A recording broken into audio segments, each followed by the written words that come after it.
अच्छा, अभी काफ़ी लोगों ने बातों बातों में सुकून का जिक्र किया। भाई ने बोला सुकून लेके आएंगे, इला ने बोला सुकून।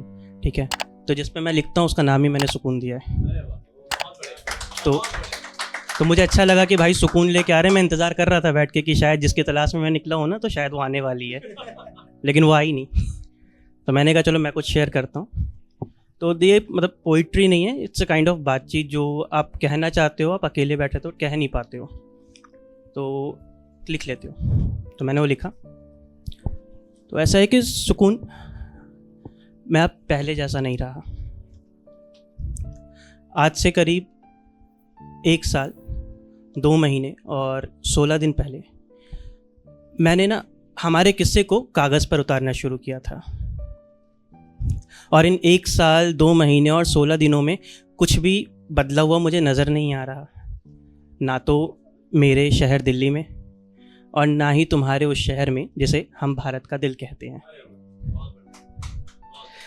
तो शुक्रिया। तो मुझे कुछ बदला हुआ नज़र नहीं आ रहा। देखो, आज भी लोगों के पास वक्त कम है, बातें ज़्यादा, मोहब्बत करने का सच्चा इरादा कम है और झूठे वादे ज़्यादा। बिल्कुल पहले की तरह, जैसा पहले था। अच्छा, तुम्हें शायद याद होगा कि कैसे मैं पहले तुम्हें एकटक निहारता रहता था। मैं मौके ढूंढता था कि कैसे मुझे मौका मिले और मैं अपने वर्क स्टेशन को छोड़ के तुम्हारे वर्क स्टेशन में जाके बैठ जाऊं। ये कॉरपोरेट वाले समझ पा रहे होंगे। और तुम पीजी में रहा करती थी ना, मुझे पता है तुम्हें घर का खाना कितना पसंद है। तो कभी कभी तुम्हारे लिए घर का खाना बना के ले जाया करता था और झूठ बोलता था कि मम्मी ने बनाया है।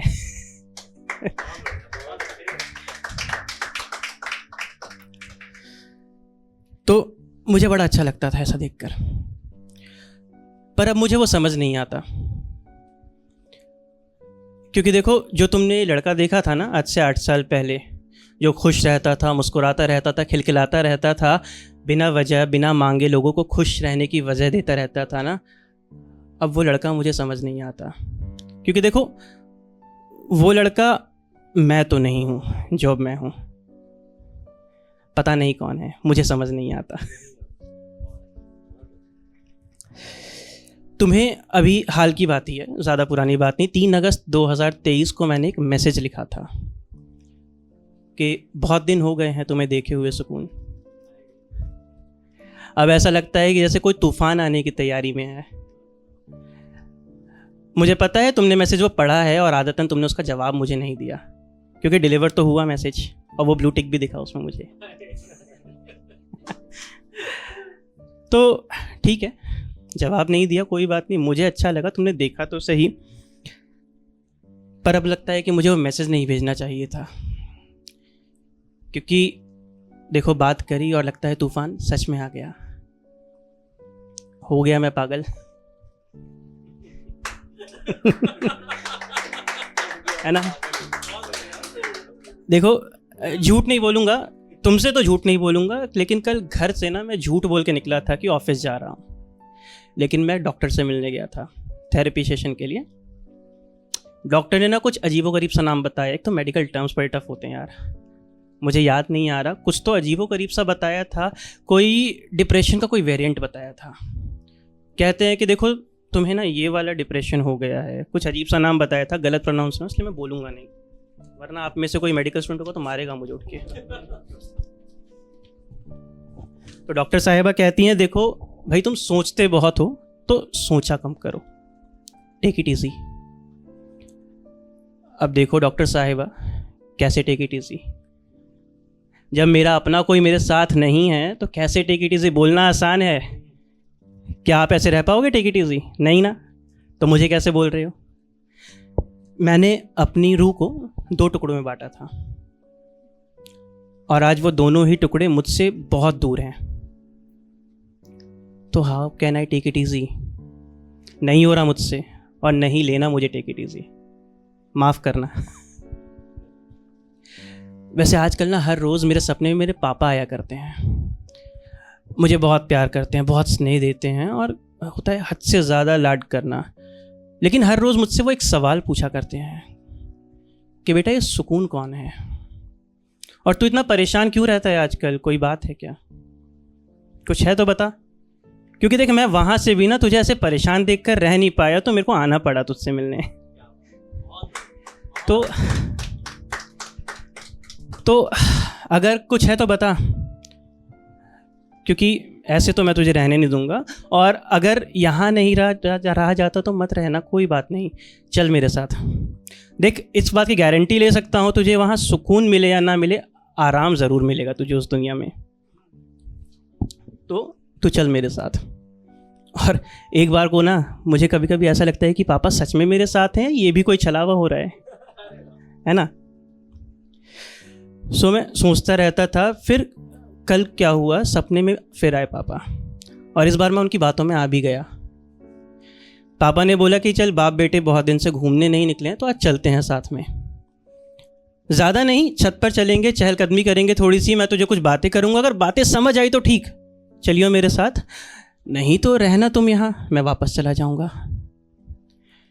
मैं उनकी बातों में आ गया, मैंने उनका हाथ थामा, और अभी 2 से तीसरी सीढ़ी चढ़ा ही था कि पीछे से मेरे सुकून ने मेरा हाथ थाम लिया।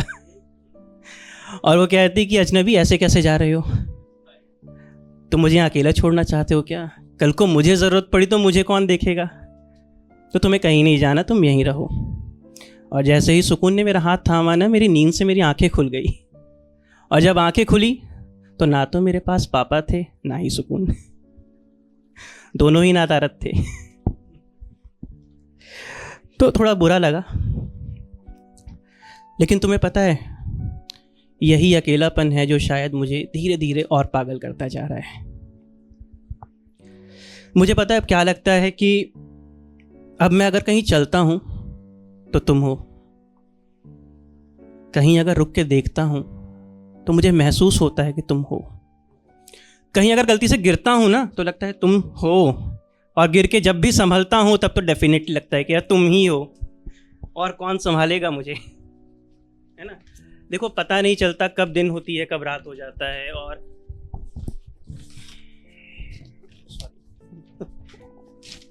अकेला बैठा रहता हूँ घर में, खुद से बातें करता रहता हूँ, दीवारों से बातें करता हूँ, फूलों से बातें करता हूँ, गलियों से बातें करता हूँ, तारों से बातें करता हूँ, सितारों से बातें करता हूँ। मैं कुछ भी देखता हूँ ना तो मुझे बस लगता है वो तुम ही हो, उस चांद में, टिमटिमाते तारों में, गरजते बादलों में, बारिश के फुहारों में, मेरे घर के हर दरवाजे में, घर में आती हर रोशनी की किरण में, मेरी हर बात में, हर याद में, हर मोड़ पे, हर साथ में, हर एक जगह में मुझे बस लगता है तुम हो।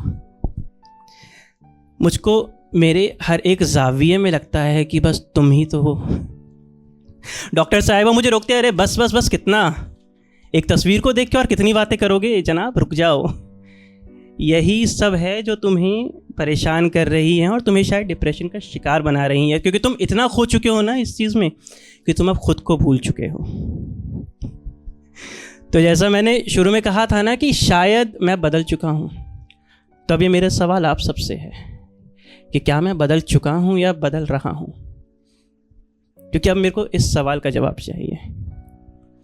तो बस ये किस्सा इसलिए शेयर करना था क्योंकि मुझे समझ नहीं आ रहा है कि मैं बदल चुका हूँ या अभी बदल रहा हूँ। बेहद शुक्रिया। बेहतरीन नज़्मों और गज़लों के लिए सब्सक्राइब करें द सोशल हाउस को।